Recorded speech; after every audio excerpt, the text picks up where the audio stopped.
Un cálido saludo desde La Habana, Cuba. Yo soy Osvaldo Navarro Veloz. Me acompañan. Marta de la Tamayo. Y Manuel Cuesta Morúa. Esto es En Casa, un espacio paralelo al podcast Derechos más Derechos del Foro Permanente de Derechos Humanos en Cuba.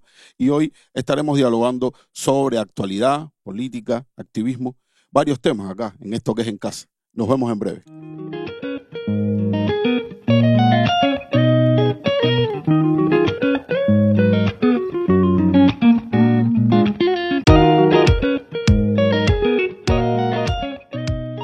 Ya de regreso, Marta, Manuel, un placer estar acá de nuevo. Esta vez tenemos los tres micrófonos individuales, pero seguimos con el freestyle, ¿eh? Sí, Seguimos con el freestyle. definitivamente, eso es clave. Así que nada. Eso hay que tener su salsa, si no, no funciona. Si no, no funciona. Si no, no es en casa. Si no, no es en casa.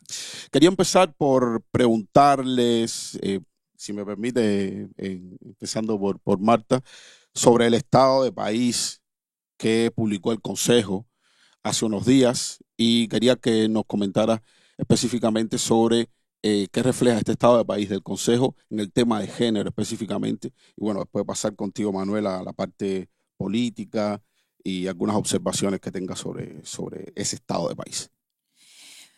Bueno, sí, importante iniciar por ahí, por esa fotografía, ¿verdad? Yo he tomado esa palabra, esa fotografía que el Consejo de la Transición ha hecho de lo que fue el 2024 en varios temas, todos enfocados, ¿no? Desde la visión de derechos humanos que trabajamos dentro del Consejo de la Transición, desde la cultura, el género, raza, el tema de los presos políticos y específicamente en el tema de género, y voy a leer el resumen, muy resumen, pero que creo importante tocarlo, ¿no? Y dice que este año es muy importante para el Consejo de la Transición hablar del tema de género en Cuba, ya que nuestro país fue evaluado, es decir, Cuba fue evaluado antes el Comité para la Eliminación de todas las formas de discriminación contra la mujer, en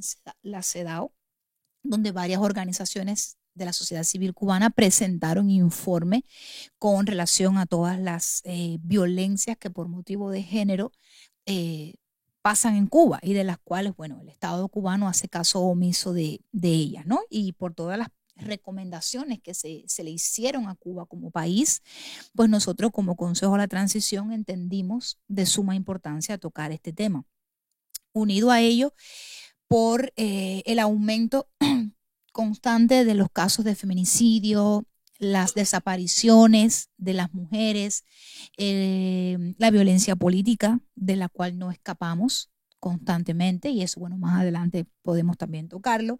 Y marcábamos en el resumen el punto de que a pesar del Programa Nacional para el Adelanto de las Mujeres en el año 2021, y la estrategia integral de prevención y atención a la violencia de género en el escenario familiar, y el propio observatorio de género que el Estado cubano sacó a raíz propia de la presión que de la sociedad civil y de todos los grupos de género, feminista, perdón, han hecho del Estado. Bueno, pues tenía su plan de avanza, tenía su estrategia y el observatorio. Pero realmente responden estos programas a la realidad cubana. Realmente hay respuesta de ello.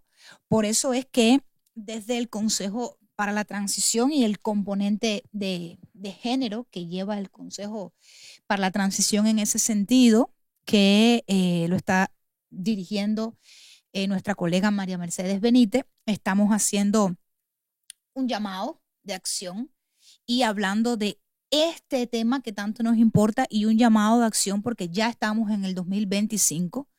Enero ya cerró y al menos nosotros buscando, mapeando, ¿verdad?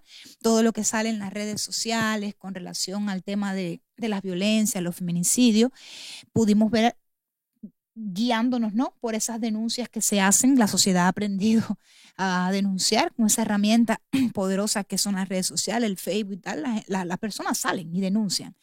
Y hemos visto, hemos seguido hasta el momento 3 feminicidios. Uno que se reportó por los observatorios de alas tensas, yo sí te creo, en Cuba, en el 8 de enero. Y luego, después, vimos 28 de enero, uno que se reportó desde medios de prensa independientes que han salido, y uno el día 14 de enero. Entonces, es decir, que todo sigue siendo una asignatura pendiente, el tema este de los feminicidios, el tema de la violencia, el tema pendiente por el Estado cubano de no tener una ley integral de género, de hacer caso omiso a todo esto que la sociedad civil constantemente ha estado exigiendo, al trabajo magnífico que se ha desarrollado desde las diferentes plataformas femeninas. Y por eso el Consejo a la Transición cree y creyó importante en esta fotografía de 2024 el tema de género como un punto fundamental dentro de este análisis de país. Y con esto cierro, también recomendando la escucha de 2 programas o 2 podcasts, ¿no?, que se llevan desde Abriendo Espacio en Martín Noticias, lo conduce siempre nuestra amiga Ariani González, que siempre le mandamos saludos.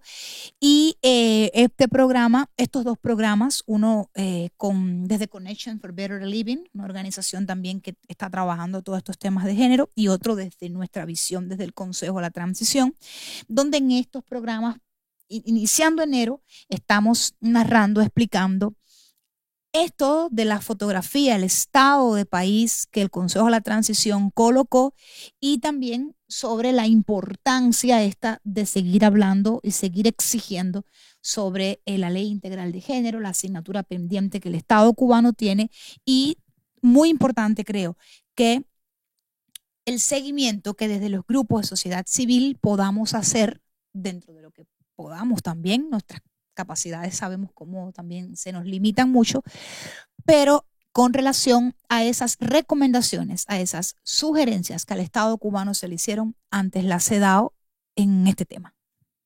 Por cierto, felicitar a Connection for Better Living, que cumplió un año recientemente. Efectivamente, Marta. ¿Dónde aprendiste inglés? Contigo. Y bueno, tenemos la teacher.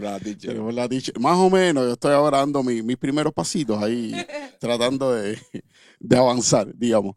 Efectivamente, bueno, Marta tocaba específicamente el tema de género, pero siendo una organización de organizaciones, pudiera decir, el Consejo también incluyó en este estado de país, a criterio de las demás organizaciones que lo integran, esa visión específica que el Consejo traduce en una visión general de país en cuanto a política y otros asuntos sociales que afectan o afectaron y siguen afectando tanto el 2024 como este inicio del 2025. Manuel, coméntanos a nosotros, a la audiencia, un poco sobre esta visión de país. Sí, eso parece importante lo que hicimos, ¿no? El trabajo colectivo es algo inmenso y siempre a celebrar.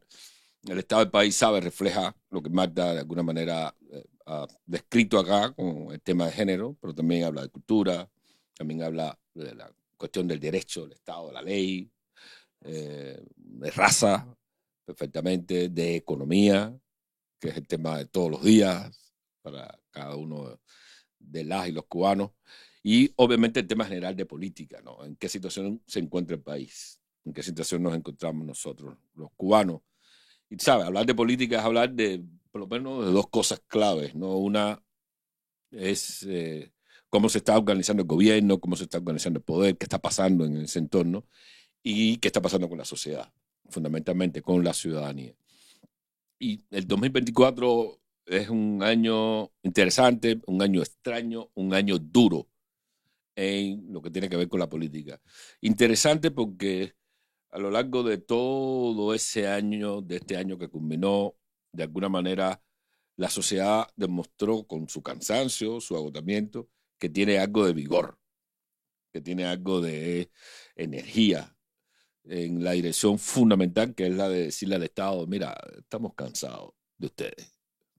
No tenemos todo el poder, no tenemos toda la fuerza, no tenemos toda la potencia, pero estamos cansados de ustedes. Y como estamos cansados de ustedes, vamos a protestarles.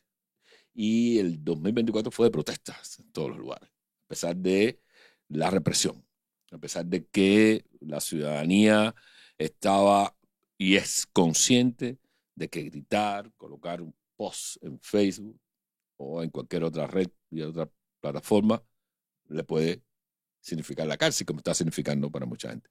A pesar de eso, la gente protestó. Y eso para mí es un hecho fundamental porque tiene que ver con ese proceso lento, gradual, que coge velocidad en algún momento y que tiene que ver con la autodemocratización de la sociedad cubana. La autodemocratización es que nadie te dice lo que tú tienes que hacer. Como tú te sientes como ciudadano con determinados derechos y lo exiges y protestas frente al Estado. Y es autodemocratización justamente porque el Estado no espera esa respuesta de ti. El Estado lo que espera de ti es que estés tranquilo, lo entiendas y lo comprendas. ¿Y qué ha hecho el Estado frente a la sociedad? Digo, se hace cada vez más. Y lo que ha acontecido es que se han blindado en torno a sí mismos, ¿no? Han construido cada vez más murallas en torno a sí mismos. Murallas que ya son bastante cínicas, en el sentido de que le están diciendo a la gente, mira, tú vas a protestar y yo te voy a encarcelar. Yo sé que la cosa está mala, y aquí es donde viene el cinismo.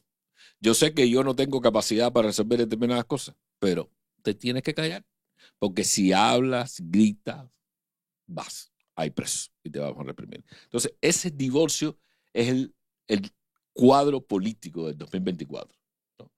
Y bueno, hay otros elementos que me parecen importantes en esto del blindaje, que tiene que ver con el Estado.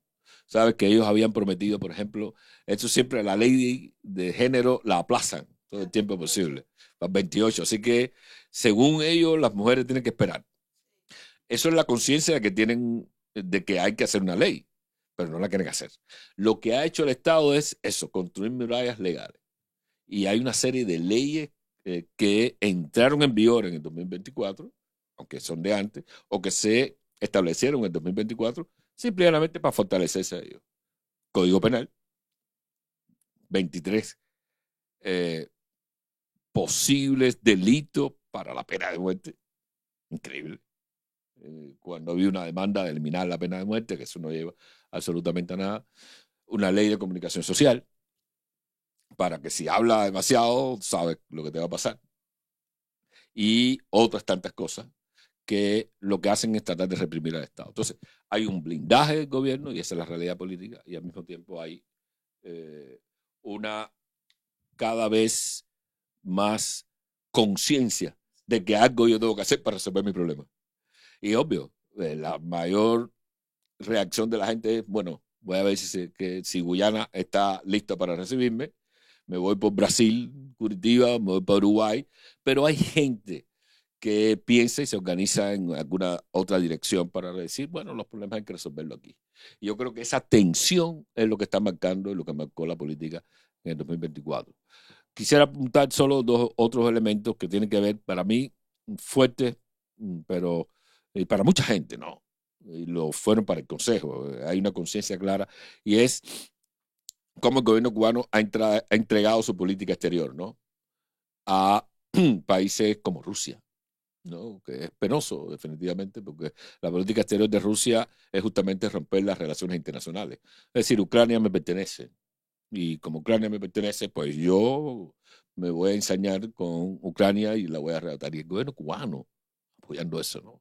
Eso es algo que a lo largo del 2024 nos marcó. Bueno, esto viene de otra fecha, pero que nos marcó y que lo reflejamos en este estado del país. Porque lo que tratamos es darle esa fotografía, me quedo con la palabra de Marta Adela, esa fotografía a la sociedad, a la gente de una manera como que tranquila, reflexiva siempre. Tú sabes que estamos en una época de muchos extremos, nosotros de una manera reflexiva, diciéndole a la gente, esto es lo que está pasando.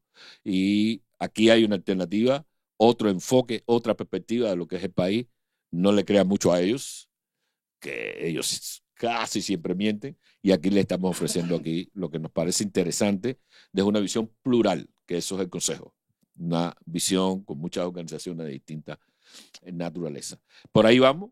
Dejé a un lado el tema de la cultura, que para nosotros es fundamental, pero que también está reflejado en el estado del país, porque la cultura, ¿sabes? Nosotros nos prometimos, no tiene momento fijo la cultura, y nosotros nos prometimos una conversación en temas de la cultura, y yo creo que debemos tenerla, ¿no?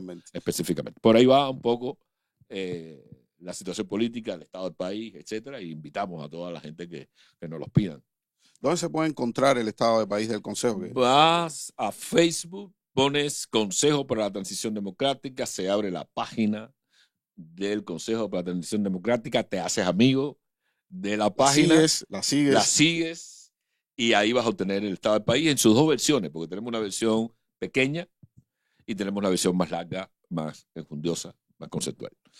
Si están de acuerdo, Marta, Manuel, vamos a ir a una breve pausa. Cuando regresemos estaremos hablando de temas relacionados con las excarcelaciones de los presos políticos, que es un tema importante a tocar, y sé que el Consejo tiene iniciativas en ese sentido. Marta también nos va a estar haciendo unos comentarios sobre eso y otros temas relacionados que acá, todo acá está anotado, familia, con el activismo y la actual situación del activismo y qué visión tengo sobre el papel del activismo actualmente en Cuba. ¿Hay café con canela, regreso o no? Por supuesto, en la pausa es el café con canela, así que nos vemos en breve.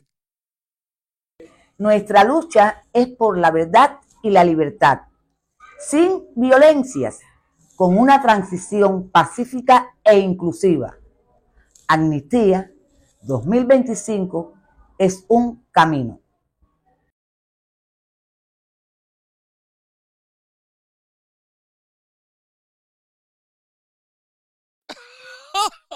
Ay, Dios mío. Qué cosa, esta casa, en esta casa, señores. Ya estamos, ¿no? Sí, ya de regreso.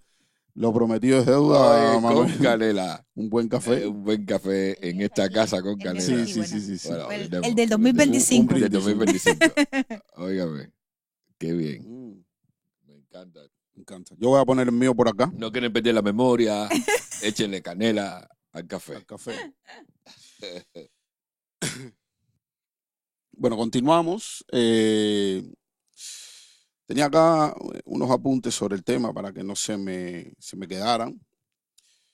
En la mañana del 15 de enero de este 2025, el gobierno cubano anuncia, empiezan más bien las excarcelaciones a presos políticos específicamente, y de 553 excarcelaciones que el gobierno anunció hasta ahora, según datos de organizaciones y medios de prensa independientes, solo se ha excarcelado 192. Marta, tengo entendido que hay una acción conjunta de organizaciones feministas con el tema específicamente de las presas políticas. Quería que nos comentaras, nos abordaras sobre esta acción y cuál es el enfoque y qué se sabe de las presas políticas liberadas y, bueno, las que quedan lamentablemente en prisión. Sí, mira, buen punto tocarlo, hablarlo, y primeramente, antes de entrar al tema específico de género, recordar, siempre es bueno decirlo y hablar de ese trabajo organizado, que al menos 10 medios de prensa independientes se unieron, ¿no?, bajo este tag del todos, por la propia campaña y las acciones desde la ciudadanía toda que se genera con relación a que sean liberados todos los presos y presas políticas, ¿no? Porque no son 553, entonces no son todos y todas los que el Estado dijo para liberar. Entonces, o para excarcelar, me expreso mejor, o para excarcelar. Entonces, por ello es que de esa forma organizada y bajo esa herramienta periodística de data, estas organizaciones se unieron, esta prensa independiente, ¿verdad?, se une para hacer estos subregistros y tal, y llevar todo ese dato organizado, que hay que decirlo, ¿no? Y entonces, de ello, también una acción colectiva, y permítanme poder leerla para no equivocarme en ninguna de las palabras, una acción colectiva por la liberación, como bien preguntabas, para que habláramos acá, la liberación de las mujeres privadas de libertad por razones políticas en Cuba.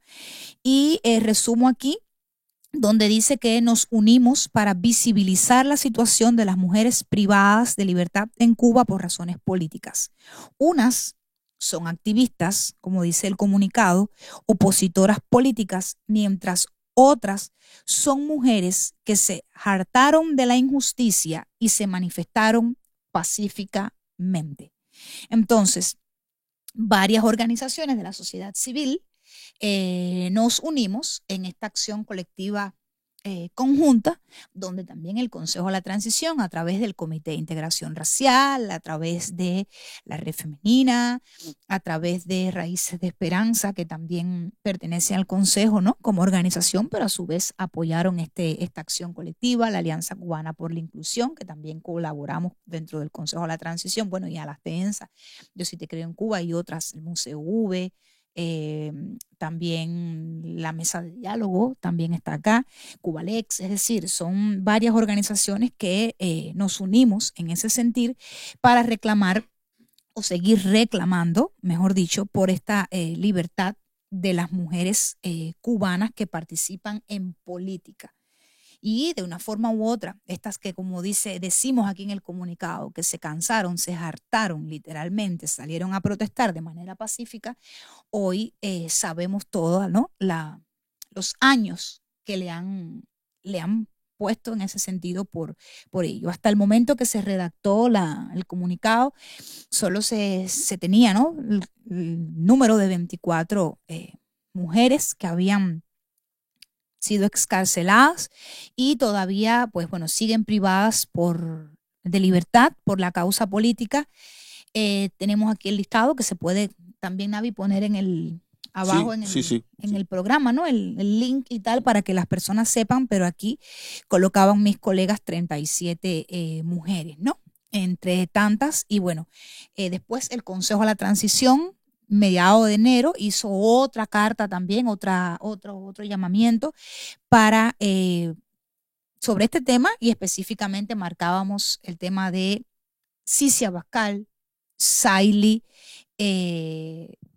Navarro, la hija de nuestro también amigo y parte del Consejo, Félix Navarro, el tema de Mayelín Díaz, que son conocidos, me refiero a algunos nombres, ¿no? Que son conocidos para la audiencia y tal, María Cristina Garrido, Lisandra también, Góngora, que son activistas políticas y que también formaron parte de nuestros grupos, ¿no? O que forman, porque ellas están presas, pero siguen siendo parte de nuestra sociedad y, bueno, de las que están bien mal en ese sentido, ¿no? Entonces, hay que hablar de ello. Aymara Nieto, también, otras de las que me salta aquí en el listado. Y la joven Zulmira, creo que. Zulmira también. Por eso hay 37 aquí. Yo creo que se puede como que refrescar y poner el link en el programa. Yo para lo coloco que después las personas, porque vayan y chequeen, y repito y repetimos, estas acciones colectivas conjuntas, tanto desde los medios de prensa, estos medios de prensa que marcaron esta herramienta periodística con dato, ¿no? Más la acción colectiva desde grupos de sociedad civil, los cuales mencioné anteriormente, y me disculpo si se me queda alguno porque son varios, pero bueno, por eso dejar siempre el link y tal. Esa acción colectiva lo que te marca es eso, ¿no? Te marca esa unión. Antes, esta situación de que el Estado solo colocó 553 de otro número más grande de 1,000 y tantas personas presas y presos por motivos políticos del 11 de julio y otros que se le suman, como esta que decía Zulmira, solamente por postear algo en redes, ¿no? Y en el caso de Mayelín, la del tema de Nuevitas Camagüey, ¿no? Entonces creo que son temas que no nos cansamos de hablarlo o de decirlo, por la importancia que requieren y por la necesidad de que esas personas sean puestas en libertad ya, ¿no? Como un call action, una llamada de acción. Efectivamente, Manuel, tú bueno, estás aquí todos pertenecemos al Consejo para la Transición, pero usted es el vicepresidente en funciones del Consejo. Quería que nos comentaras cuál es la visión del Consejo, qué iniciativas está impulsando el Consejo para la Transición con respecto a este tema, específicamente los presos políticos. Sí, mira, me gustaría que Marta abundara un poquito más en las motivaciones por las cuales el gobierno no liberó primero a todas las mujeres. Buen punto. ¿No? No sé, me resulta interesante saber, buscar una explicación. Quizás no lo podamos saber, ¿no? Porque no estamos en las cabezas de ellos, pero buscar una explicación racional a por qué liberó una cantidad inmensa de hombres en esta cifra hasta 192, obviamente. Faltan muchas personas y solo 24 mujeres, ¿no? Eso es increíble.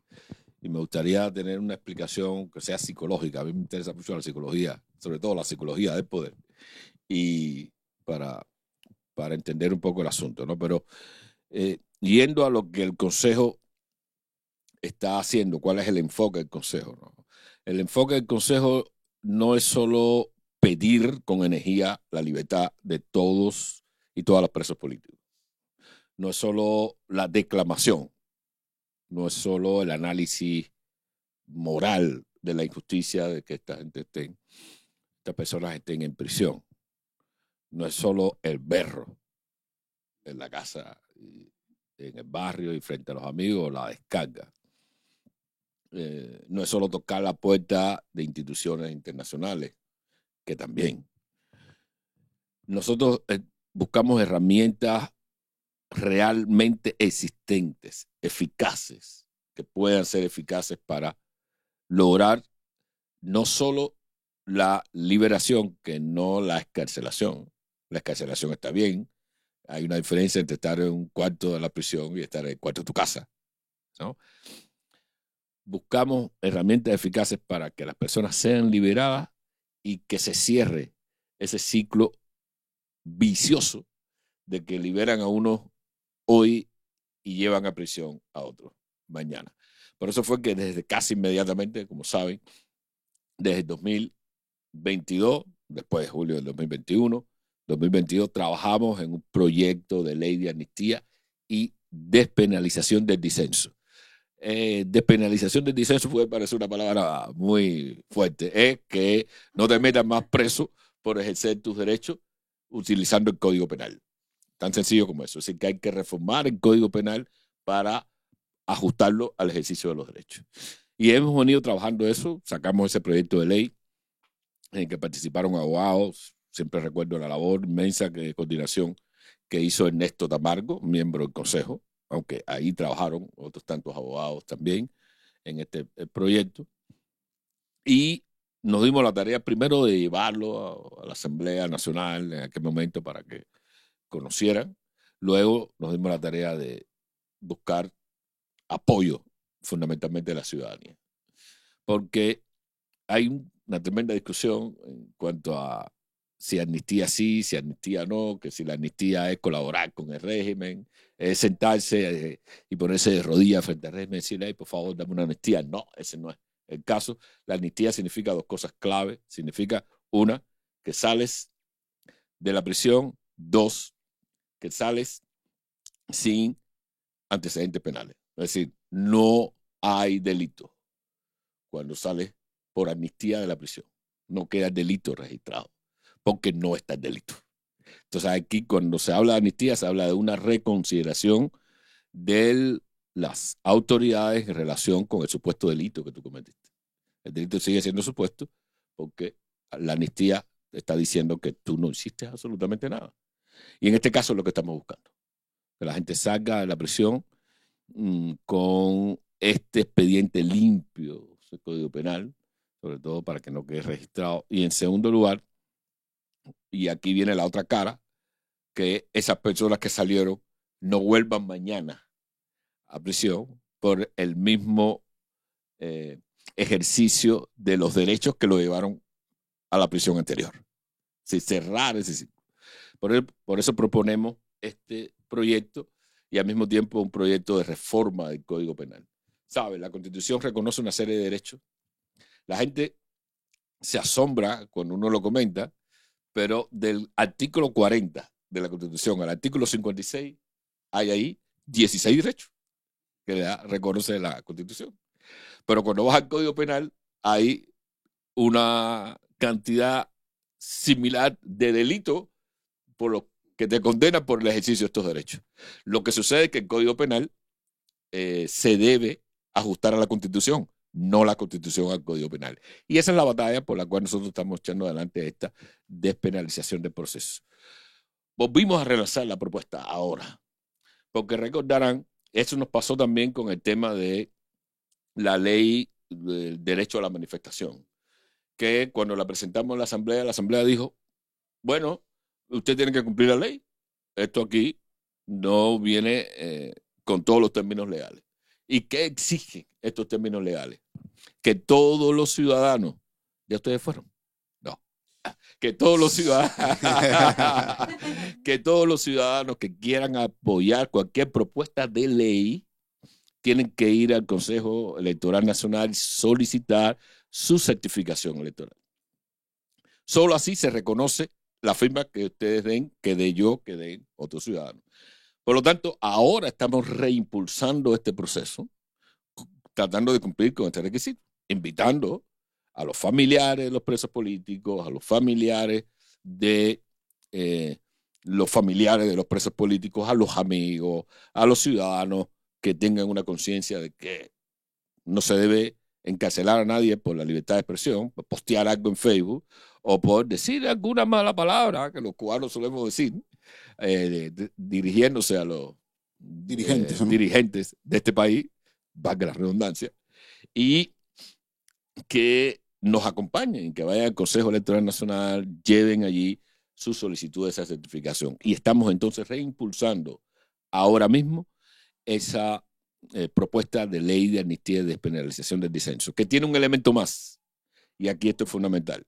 El otro elemento que tiene es que no estamos pidiendo amnistía solo para aquellos que están presos directamente por motivos políticos o de conciencia. Estamos pidiendo amnistía también para aquellos que están presos por la voluntad de las políticas del gobierno cubano. Porque hay gente que está presa en Cuba por delitos que solo son sancionados aquí por las políticas del gobierno en este país, pero que en ningún otro lugar serían presos porque es un ejercicio de un derecho. Yo tengo 3 casos cercanos a mi casa, 3 carretilleros que no se roban lo que venden, los vegetales, las frutas que venden, no se las roban, van, se levantan por la mañana, buscan los campesinos, les dan las cajas, ellos 5 de la mañana tú los ves empujando su carreta, se paran en una esquina y empiezan a vender. Supuestamente son ilegales, pero es que no le dan el derecho a que vendan algo que no se robaron. Les ponen una multa, no tienen el dinero para pagar esa multa y tienen que ir a la prisión. Esas son personas que merecen también una amnistía y por eso la incluimos también en este proyecto de ley de amnistía y estamos invitando a sus familiares, a sus amigos también, a que nos acompañen en ese proceso, que es muy importante para tratar de buscar algo que es fundamental y que ahora está en una discusión tremenda con el presidente del Consejo para la Transición Democrática en Cuba, José Daniel Ferrer, que está hablando de reconciliación. Está hablando de una palabra bonita, una palabra interesante, una palabra de reconstrucción del tejido del espíritu de la nación cubana. Este proyecto de ley de amnistía es la base para esa reconciliación, que nos parece muy importante y en eso estamos trabajando en el Consejo para la Transición Democrática con toda la fuerza que podamos. Y cierro este punto diciendo que somos nosotros los ciudadanos los que tenemos que hacer los proyectos de ley. No podemos esperar que el gobierno nos haga los proyectos de ley. Somos nosotros los que tenemos que hacer los proyectos de ley. Por eso ha sucedido de esa manera con el proyecto de ley de amnistía y despenalización del disenso. Es decir, no llevar a la gente a prisión por criticar al régimen, eso es despenalización del disenso, pero invitamos a otras propuestas, otros campos, otros ámbitos, a que hagan su propia ley. Eso lo hemos hablado con el tema de la ley de género. Deben ser un montón de abogadas, un grupo de abogadas, 4 abogadas, mujeres, con activistas, que hagan el proyecto de ley, no esperen al 2028, pero así, con la ley de asociaciones, así con la ley de manifestación, así con todas las leyes que deben garantizar el ejercicio de nuestros derechos ciudadanos. Porque poder, ¿quiénes somos? Los ciudadanos. Las y los ciudadanos. Así que por ahí va la cosa. Yo quería que brevemente, lo mencionaste, pero dicen que lo último que se dice es lo que queda, abordara sobre cómo puede la ciudadanía apoyar y aportar a este proceso de construcción de una ley de amnistía directamente, que bueno, a través de la petición de la credencial acreditativa de la condición de elector, pero explícalo ahí bien desglosado sí, para sí, que...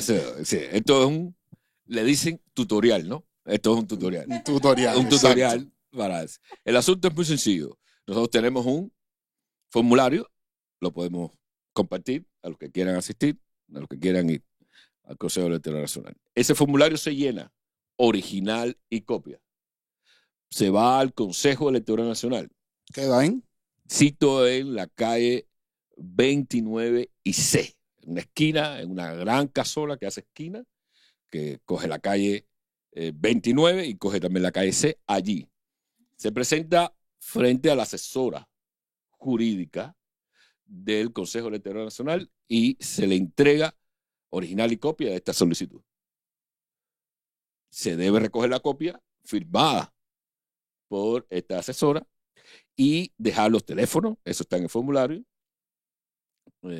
para que, pasado un tiempo, ellos no tienen establecido unos términos específicos de cuánto es la demora, pero hasta donde ha sucedido y como ha sucedido con las 12 personas que ya tenemos esa certificación electoral, suelen demorarse alrededor de un mes, 45 días para entregar esa certificación electoral. Les llama por teléfono, va y se recoge la certificación electoral y ahí ya usted tiene lo que nosotros hemos llamado el carnet cívico. Hay un carnet de identidad normal y hay un carnet de identidad cívico. Esa certificación electoral es el carnet de identidad cívico. La asesora nos envía a nosotros una copia y al mismo tiempo invita a otros amigos, a otros ciudadanos para que hagan el mismo proceso. Nadie va a ser reprimido por ese ejercicio. No puede ser reprimido porque están parados en la ley cubana.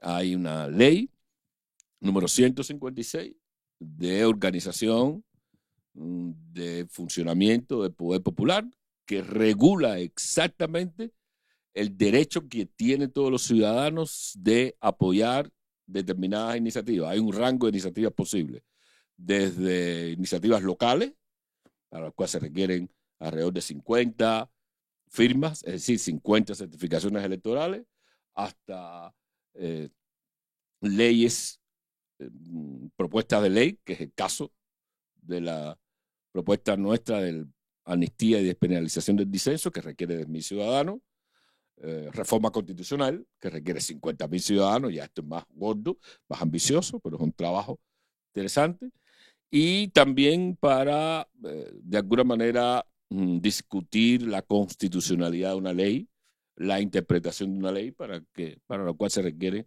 en algunos casos 1.000, en otros casos 500 ciudadanos. Oscila.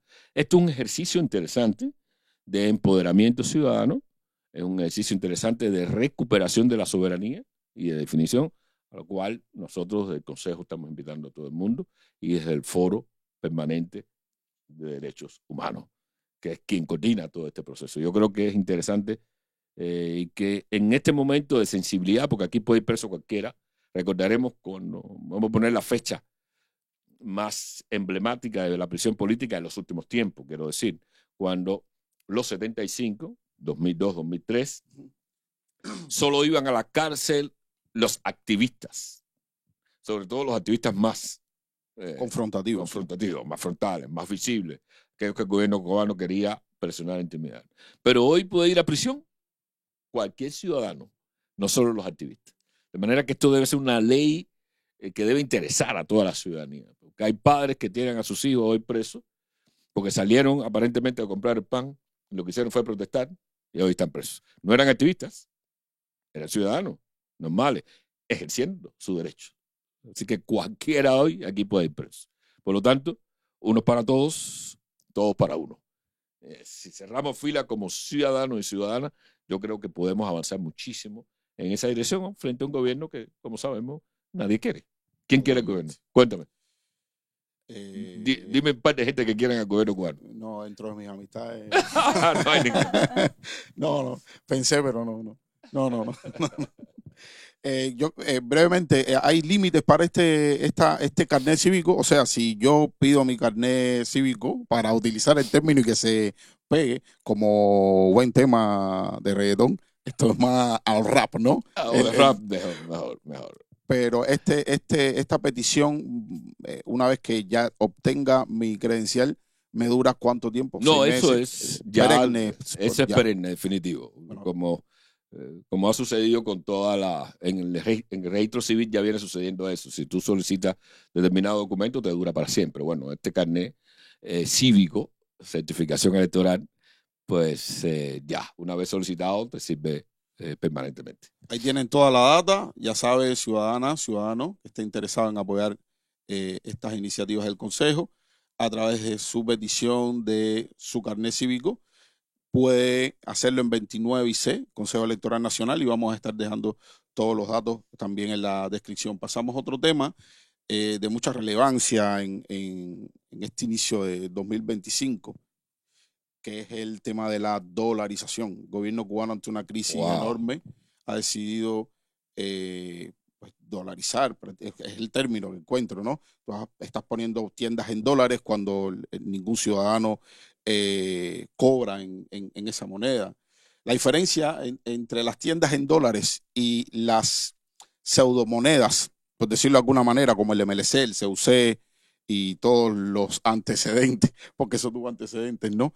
Es que pues, esas monedas que hacía mención eran inventadas, ¿no? Muy locales. O sea, ya de manera física usted puede pagar en dólares en una tienda y eso obviamente tiene un impacto diferenciado en la ciudadanía, sobre todo en esa ciudadanía más en situación de vulnerabilidad. Marta, ¿puedes comentarme sobre esto? ¿Qué criterios tienes? ¿Cómo ves? ¿Mides la temperatura en ese sentido? ¿Cómo mides la temperatura en las mesas de las casas en las que estamos tratando de entrar desde en casa, ¿no? Exactamente. ¿Cómo mide la temperatura? Bueno, es un tema súper candente, ¿no? Es un tema preocupante y es un tema que nos preocupa a todos y todas. Y Cuesta decía ahorita que cualquier ciudadano puede caer preso en este momento, que antes cuando lo del 2003, Primavera Negra, comparando eso, bueno, eran los activistas activos, como dice un amigo nuestro, los activistas activos, los que estaban ahí constantemente. Y yo les decía anteriormente en la acción colectiva que eran mujeres o que estaban en la política, ¿no? En algún grupo de sociedad civil trabajando o en partidos que aunque no estén reconocidos por el Estado, pero existen aquí adentro en la isla. Y historia hay de ello y realidades, ¿no? Y que existen como grupo. Pero que mujeres que se hartaron, decía así el comunicado, con esa expresión muy cubana y muy que sale de adentro, que tiene que ver con esto que estás diciendo. Personas que se cansan, personas que dicen ya, personas que gritan, personas que salen, que protestan, porque no es un secreto para nadie que, bueno, como estamos viviendo en la Cuba de hoy con relación a la alimentación, a los medicamentos, a todo lo que hemos estado constantemente desde en casa, hablando de los problemas de las casas, ¿no? Entonces, no todos tienen dólares, no todos tenemos dólares porque lo decías, Navi, no es nuestra moneda. Entonces nos están obligando a la ciudadanía de una forma u otra, bueno, para comer tener que ir a este mercado Tercera y 70, que es el que estaba en La Habana, ¿no? Nosotros no hemos ido todavía tenemos que ir al menos para ver cómo está eso allí. Y las personas constantemente haciendo críticas. Ahí están las redes sociales, que voy a la primera parte de la conversación, como la gente ha estado ya explotando las redes sociales para colocar todo esto, ¿no? Y da lástima ver la situación que hay en el país. También otras críticas que hay constantemente con el tema de la MLC, de la moneda libremente convertible, que si bien no ha desaparecido, mira, tienen serios problemas las tarjetas, no es un secreto, no es una mentira lo que estamos diciendo acá. Tienen serios problemas las tarjetas, o llegas a las tiendas y no hay nada. Tampoco. Entonces es como cuando salimos del CUC para el MLC, recordarán que decían, no, las tiendas en CUC no perderán su objetivo y estarán cumpliendo su fin, y no fue así. Después, entonces, en el transcurso ese del CUC al MLC, vivimos aquello de los LCC con las luchas contra coleros, todo tiene un nombre, todo le buscan un nombre, le buscan tipifican algo de lo que no deberían, cuando deberían de tipificar el feminicidio, por ejemplo. Entonces enseguida ponen un nombre que se inventan a cualquiera de estas iniciativas, y estaba entonces la lucha contra los coleros, que eran aquellas tiendas que crearon aquellos puntos de venta, mejor me expreso, para con aquella tarjeta que te identificaba lo que cada 45 o 30 días podías comprar, o un picadillo o un detergente o lo que existiera. Es decir, muchos de esos espacios de CUC quedaron así. El nuestro, allí aquí en el casino, muy cerca en la escalera, exacto, en la escalera, como los casineros le conocen, ¿no? O el de allí de Boyero y el Cupé, que era donde ibas con el puestito. Y así tuve uno en Alamar y en otro en cada localidad. Y eso tampoco está cumpliendo. No resolvía nada, pero es que hoy ni siquiera está. Entonces, son cambios constantemente que, en ánimo de beneficiar a la población, lo que hace es perjudica constantemente a nosotros, al cubano de a pie. Y lo decías muy bien. Hay sectores, hay segmentos poblacionales que tienen una pobreza extrema, de la cual nosotros desde nuestro enfoque del Comité de Integración Racial, que trabajamos esa línea desde hace muchos años, no nos vamos a cansar de denunciarlo, de hablarlo y de decirlo, porque hay estos barrios, se sabe en las condiciones que viven, porque además no están todos legales, ¿no? Las personas aquí en La Habana. Y con esto los dejo a ustedes con el tema de la dolarización. Sí. De la dolarización. Y nada, sigo por aquí en casa. Me disculpo que he tenido que dejarlos como 2 veces, pero bueno, tocan la puerta, los deberes de casa. Es un flow, nos llaman flow también. freestyle. Y pues precisamente aquí estamos en casa, flow en casa, cómodos y tratando temas de interés. Y bueno, el trabajo cotidiano nuestro, ¿no? Exacto, y yo quería tocar eso también, lo que no quería interrumpir tu dinámica, que ya que trabajamos en la casa, nuestra oficina, nuestro espacio es desde la casa, creo que eso es uno de los retos, desafíos también que tenemos como trabajadores, grupos, activistas de la sociedad civil, ¿no? Que trabajamos en estos espacios y que tenemos que responder todo al mismo tiempo, sí, ¿no? Sí, pero aclara, no obstante, aclara un poco aquí, porque aquí hay 2 adultos cisgénero, se dice, no. Sí, cisgénero. No empieces con ese tema. Para eso llevamos otro en casa. Otro en casa. Hay 2 hombres, hay una mujer. Dijiste ahorita así de pronto, bueno, he tenido que andar porque hay cosas a hacer en la casa. No quiero dejar que deje la impresión aquí, no quiero que deje la impresión aquí, esa expresión que a veces tú utilizas mucho de machirulo, ¿no? Los tipos, no, exactamente, di que te moviste porque sonó el timbre y de pronto lo otro lo resolvemos. Yo me retiro las culpas. Las mujeres que me escuchan y me ven entenderán el porqué, ¿no? Siempre nos tenemos que mover nosotras, ¿no? Manuel, sobre este tema de la dolarización, sí, sobre todo, brevemente, sobre todo ese impacto que Marta bien describía en las economías. A mí sin ser economista, ni mucho menos, ¿no? Pero es que es tan visible todo el daño que están causando con decisiones cada vez más equivocadas específicamente en la ciudadanía, pero en esos sectores que, como bien Marta decía, nosotros trabajamos, lo vemos muy de cerca, los barrios, comunidades, en situación de ilegalidad, etcétera. Es tan visible ese impacto de estas decisiones que es increíble que, o sea, que no hay nadie en ese círculo de poder que diga, oye, esto no se puede hacer, está mal. Son malas personas, lo hacen por... Bueno, ahí hay malas personas. Yo no voy a decir que todos son malas personas, pero ahí hay malas personas. Eso es un tema interesante de análisis de la moralidad del poder, ¿no? Pero ese es otro tema. Mira, yo creo que miremoslo desde esta perspectiva y ahí nos daremos cuenta un poco del impacto. El gobierno permitió las medianas y pequeñas empresas. Básicamente, mercaditos pequeños que compraban en dólares sus productos en el exterior, los compran, las que quedan, sus productos en el exterior, y lo vendían a la ciudadanía en pesos cubanos, a unos precios exorbitantes, pero eso generaba el efecto de que la gente decía, bueno, yo no tengo los 1.200 pesos para la bolsa de leche, pero está ahí. Lo cual quería decir que te daba cierta certidumbre, cierta posibilidad de acumular para llegar a los 1.200 pesos de la leche. Y ya lo tenías ahí. Entonces, eso suponía un cierto alcance, o supone un cierto alcance, aun cuando sea precios prohibitivos para la mayoría de la gente. Ahí está el producto. Ahí lo tenemos. Ahí lo estoy viendo. Paso en la mañana, lo veo. Paso por la tarde, lo veo. A la semana también lo veo. Entonces, con la capacidad inventiva del cubano, la gente se agenciaba a los 1.200 pesos porque era la leche del niño. Perfecto. Ahora viene la dolarización y cuando tú tiras la dolarización contra el dinero que tienen los 28 apartamentos habitables de mi edificio que están habitados por personas, te das cuenta de que ya no hay acceso a la leche.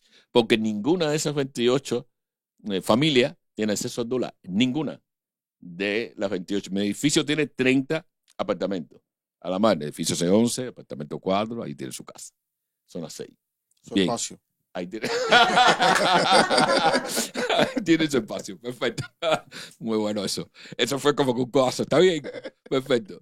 Bueno, de esos 30 apartamentos, solo 2 apartamentos tienen acceso al dólar por la familia. Los otros 28 no tienen acceso. La dolarización lo único que hizo fue incrementar la desigualdad social que ya se venía generando y que se ha venido generando a lo largo de los últimos 15 años, porque la desigualdad es un proceso de crecimiento en espiral, ¿no? En los últimos 15 años la desigualdad se ha establecido. Hay familias de 5 personas que nunca verán el mínimo de bienestar en sus generaciones. Nunca lo van a ver al actual ritmo de movimiento de la economía cubana. De modo que esta improvisación del dólar, que como decía un economista, lo voy a mencionar, espero que no se ponga molesto, Monreal, decía un economista, a ese proceso de improvisación que está haciendo el Estado, lo único que está produciendo es que la mentalidad de extraer dinero sea la que prevalezca en vez de la mentalidad de producir dinero. Entonces ellos lo que quieren es capturar, recaudar el dólar. Y lo que están haciendo es colocando la economía cubana a merced de ¿quién? De Trump. Porque la mayoría de las familias cubanas viven en los Estados Unidos. Las oscilaciones, la gripe, el catarro que tenga la economía norteamericana va a impactar aquí con una velocidad tremenda y va a sacudir mucho, incluso a aquellas personas que tienen capacidades al dólar. De modo que lo único que está pasando es, con esta improvisación, no hay adultos en la sala. Esa es una expresión que a mí me gusta usar. Si cuando no crea que porque una persona tiene 80 años es adulta. ni creas que porque una persona tiene 25 años es un pábulo, ¿no? Hay gente con 25 años con una madurez, una rectitud, y hay gente con 80 años que son totalmente unos inmaduros. Bueno, aquí en el poder hay un nivel de inmadurez a pesar de su edad y no hay adultos en la sala, porque una economía no se improvisa. Ellos hablan mucho de planificación y son unos improvisadores inmensos del proceso económico. Entonces, no han terminado de cuajar algo y ya se inventan otra cosa.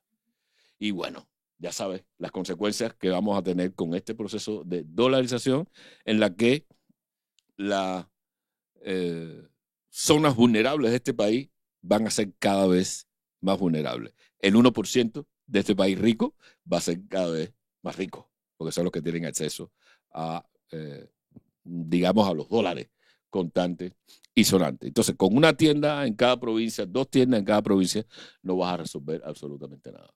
Yo pienso que estamos en un momento bien difícil para la sociedad, para la gente, para la economía.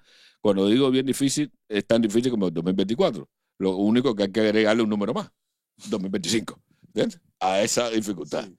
Y hay que hacer, y hay que moverse, hay que movilizarse. En el Consejo va a haber una conversación en torno a qué propuesta social y económica debemos impulsar con la gente para que recupere el control de sus destinos. Porque esta gente simplemente se han olvidado de los de abajo, definitivamente. Se han olvidado de esa gente que nada tiene y que todo lo puede perder. Había una amiga, y con esto voy a terminar, el otro día me decía, estábamos caminando por Galeano, y eso es un tema fascinante. Estamos caminando por Galeano y hay una cafetería que vende unos dulces. Tú estás como un enamorado. Estábamos caminando por Galeano. Más o menos. Y te veo la cara. Y ella me decía, mira, esa muchacha es muy, muy talentosa. La dueña de esa cafetería es muy talentosa. Una muchacha joven, vestida con buena ropa, joyas Pandora, bien perfumada, etc.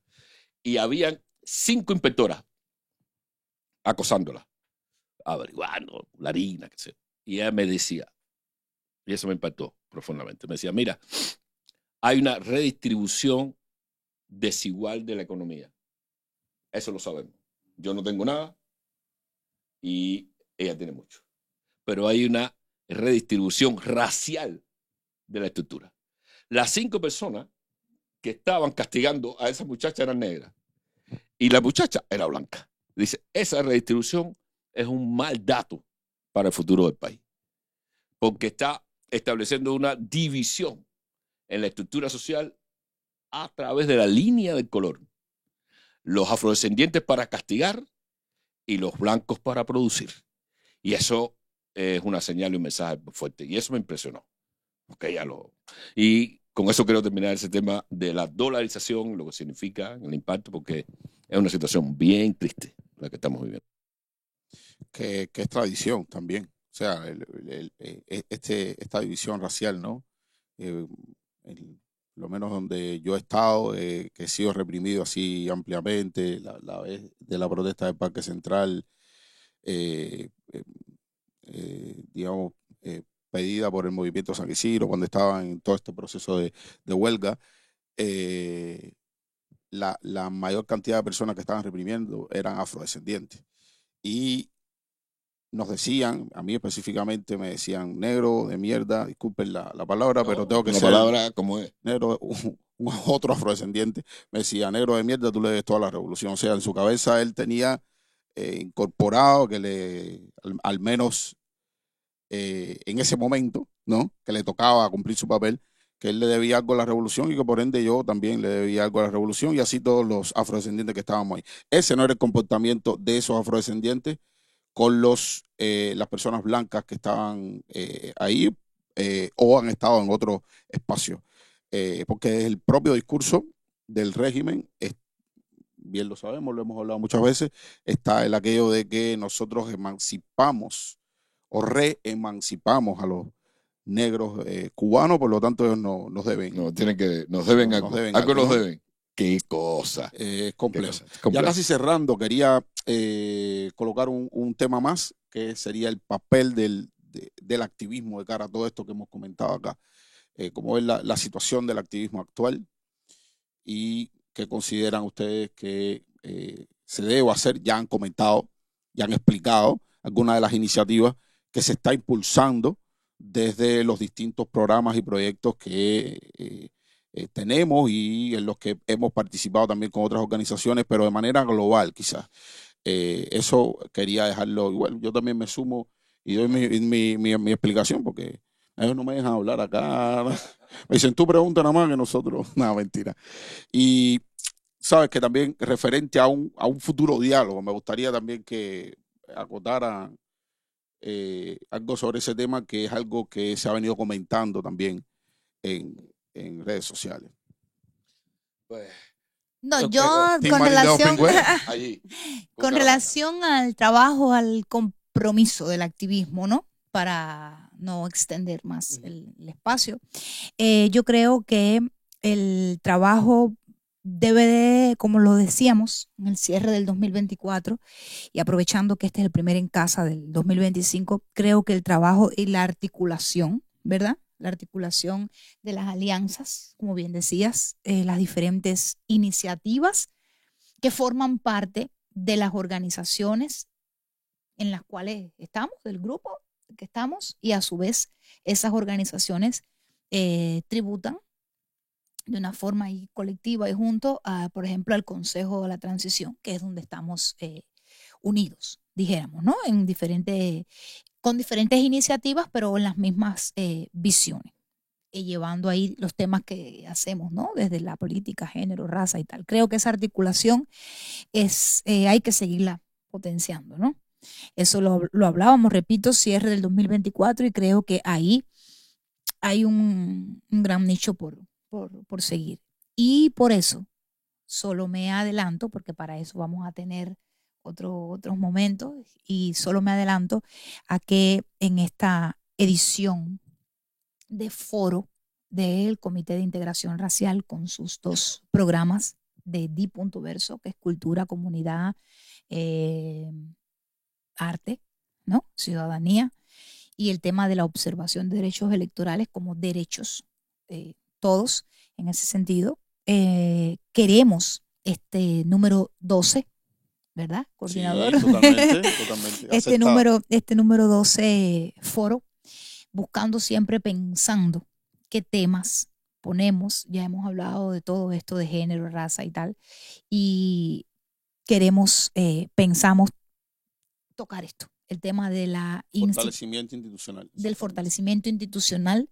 Y bueno, ya iremos cerrando el nombre, porque es un nombre un poco quizás fuerte cuando dice fortalecimiento institucional, que de pronto como que a lo mejor la gente que quiera participar desde el barrio dice, bueno, pero... Tradúceme. Exacto, ¿no? Y entonces llevar como que ese tema central.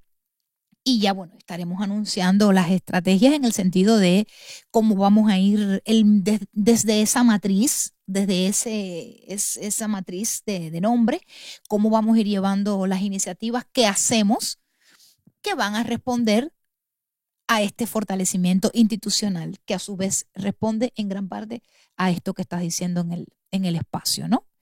Que a su vez es lo que podemos nosotros hacer desde la sociedad civil. Es el trabajo que hemos hecho por años, ¿no? Es lo que mejor sabemos hacer y es nuestro compromiso aquí, y lo vamos a seguir haciendo. Es nuestro aporte. Es nuestro aporte. Manuel, por favor.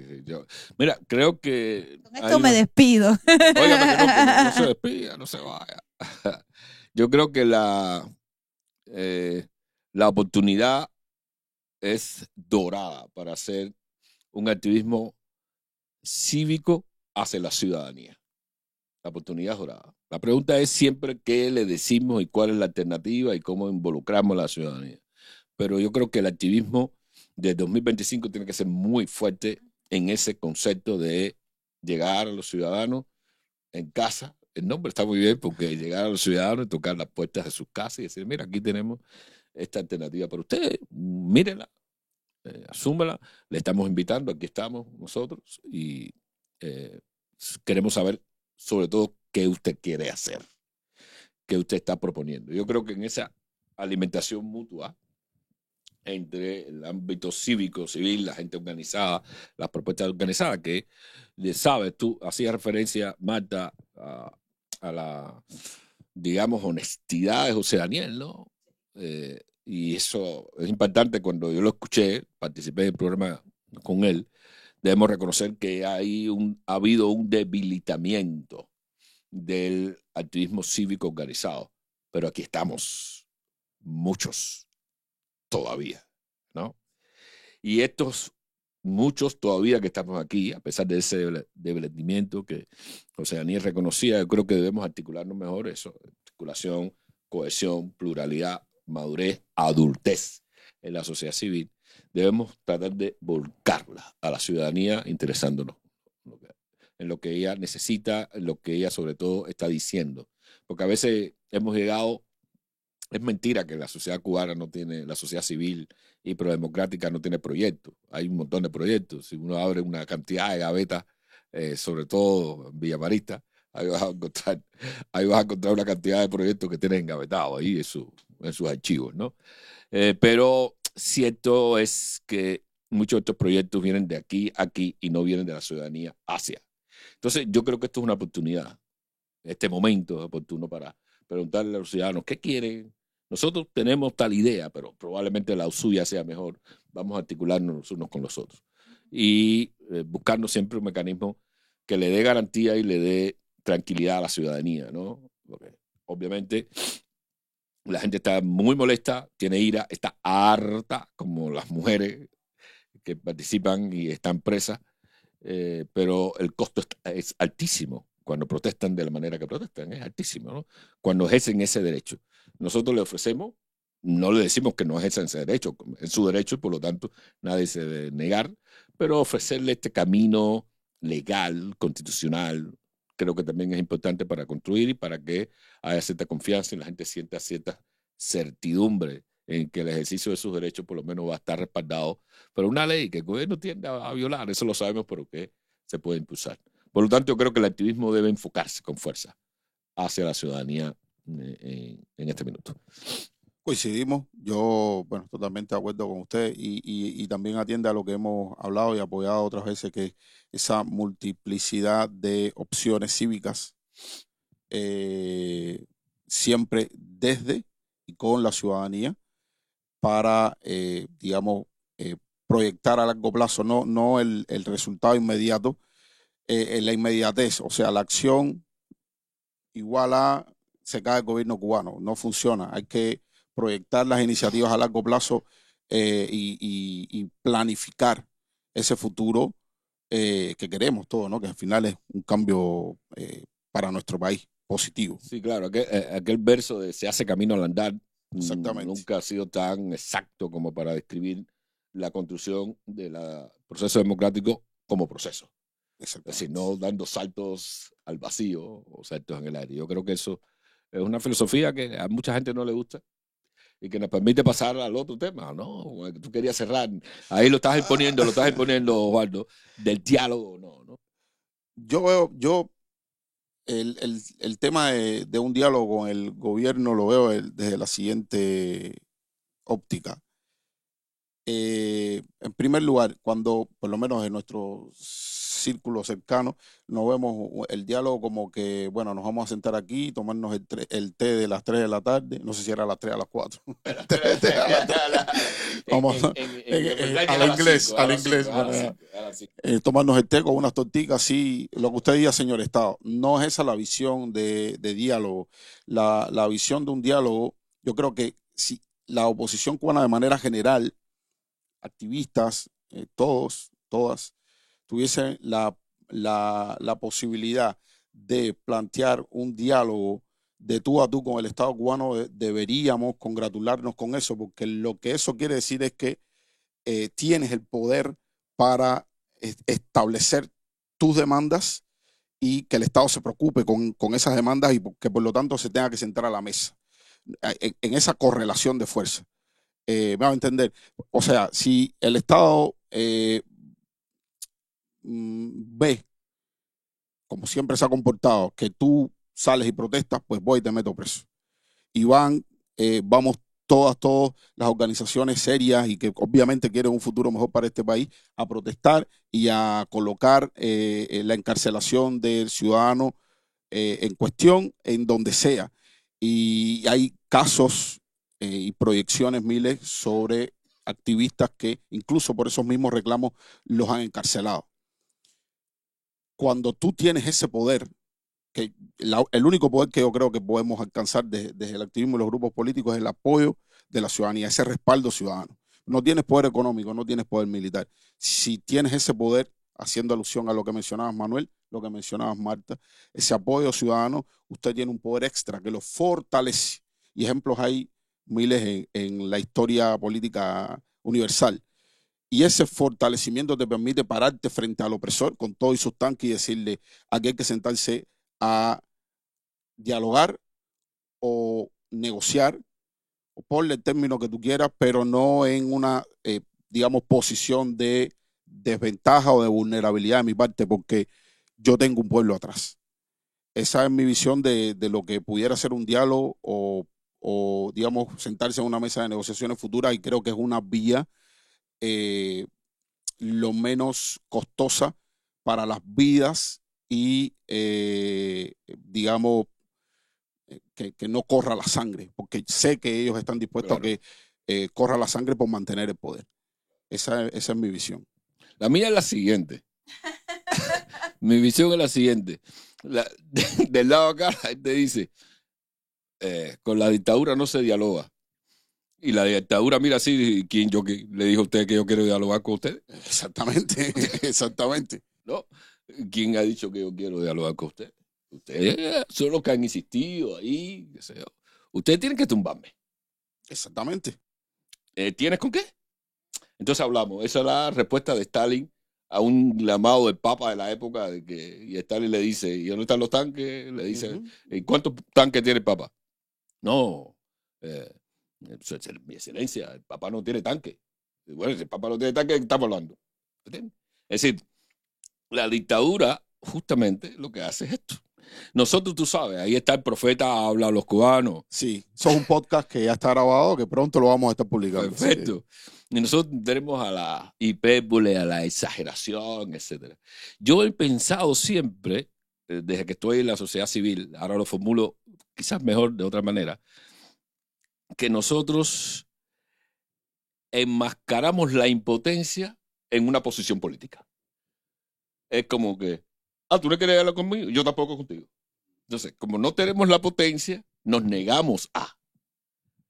Pero otra cosa, y tendría sentido decir, no voy a dialogar contigo si tú tienes ese poder detrás. Exactamente. Respuesta que sería al poder diciéndote, vamos a sentarnos a dialogar. No.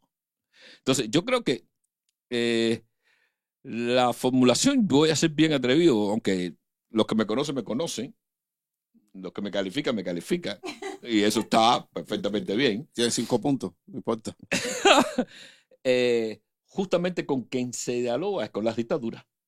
Porque en una democracia tú no necesitas dialogar, tú vas y votas, eliges a tu representante, hay una competencia, hay observación electoral liderada por Marta de la Tamayo, organizada, y dice, el ganador fue fulano. Eso es un proceso democrático. Cuando se habla de diálogo en política es porque hay una situación justamente tensa entre dos o más actores en una sociedad que es mejor que desemboque en una conversación. Por eso el diálogo siempre se plantea frente a dictadura. Si no, no hace falta hablar de diálogo. Lo que hace falta es que los procesos democráticos institucionales del Estado de Derecho no sean obstruidos, nadie los tergiverse, bla, bla, bla, y entonces cada quien camina en su dirección. Cuando se habla de diálogo, se habla de situaciones de no salida política. Y las situaciones de no salida política es justamente las dictaduras, las autocracias, etc. De modo que, políticamente hablando, eso es una formulación inapropiada, políticamente hablando. Eso lo que quiere decir es que no quieren hablar con el gobierno. Eso quiere decir que al gobierno hay que derribarlo y hacer tabla rasa. Bueno, inténtalo. A ver si lo logra. En el proceso vamos a tratar de articular una conversación. Yo creo que José Daniel, de eso vamos a hablar mucho más, lo formuló bien, hubo manipulación en eso, porque él dijo estaba dispuesto si se cumplían determinadas condiciones. Claro, por supuesto. Y ahí es donde está lo que tú decías, ¿no? Es que no vamos a tomar el té a las 5 de la tarde y tú me vas a mayorear a mí. No. Porque tú hiciste el té y porque tienes el azúcar. No tiene sentido. Y porque tienes la tetera. No. Es que si estás listo y dispuesto a empezar un proceso serio de reforma política, económica, liberar a los presos políticos, reconocer a la sociedad civil, a la oposición, pues bueno, no hay que matarse. Vamos a buscar la manera de que eso se encamine a partir de tu disposición, que tienes todo el poder. Si eso ocurre, a mí me parece racional, sobre todo porque Cuba no ha construido la posibilidad de una nación a través de revoluciones. Todas las revoluciones cubanas han fracasado. Todas. La de la independencia, que generaron la frustración, la del 33, que generó después la dictadura, y la del 59, que ya sabemos y todos la estamos sufriendo. Es decir, la reconstrucción nacional pasa por un proceso de inclusión, de debate entre todos y de reconciliación nacional, y ojalá el poder esté dispuesto a eso. Eso no quita la firmeza, la claridad en los valores que se deben defender.